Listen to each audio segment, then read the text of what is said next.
स्नेहा अपने कमरे में तैयार हो रही थी। आज उसकी शादी की दूसरी सालगिरह थी और वह अपने पति विशाल के साथ बाहर जाने की तैयारी में थी। उसने अपनी पसंदीदा साड़ी पहनी और अलमारी से मंगलसूत्र निकाला, जो उसकी शादी का प्रतीक था। लेकिन जैसे ही उसने उसे हाथ में लिया, उसकी आंखें चौड़ी हो गईं। मंगलसूत्र गायब था। डिब्बा खाली पड़ा था।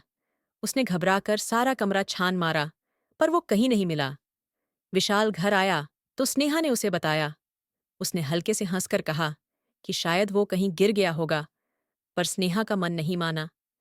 मंगलसूत्र उसके लिए सिर्फ गहना नहीं, बल्कि उसकी भावनाओं का हिस्सा था। अगले दिन, जब वो बाजार से लौट रही थी, एक अनजान लड़का उसके पास आया और एक छोटा पैकेट थमाकर चला गया। स्नेहा ने खोला तो उसमें वही मंगलसूत्र था, साथ में एक चिट्ठी। ये तुम्हारा है, इसे संभालो। कोई नाम नहीं था। उसका दिमाग भटक गया। उसे याद आया कि कुछ महीने पहले उसका पुराना दोस्त राहुल शहर में दिखा था। राहुल, जिसने कभी उससे अपने प्यार का इजहार किया था, पर स्नेहा ने विशाल को चुना था। क्या ये उसी की करतूत थी? उसने विशाल को कुछ नहीं बताया, पर चुपके से राहुल के पुराने नंबर पर मैसेज किया।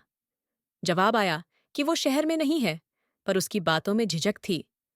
2 दिन बाद स्नेहा ने देखा कि कोई उनके घर के बाहर खड़ा था। वो राहुल था, मंगलसूत्र को वापस देने की बात कहते हुए। उसने कबूल किया कि उसने उसे चुराया था, ताकि स्नेहा उससे मिले।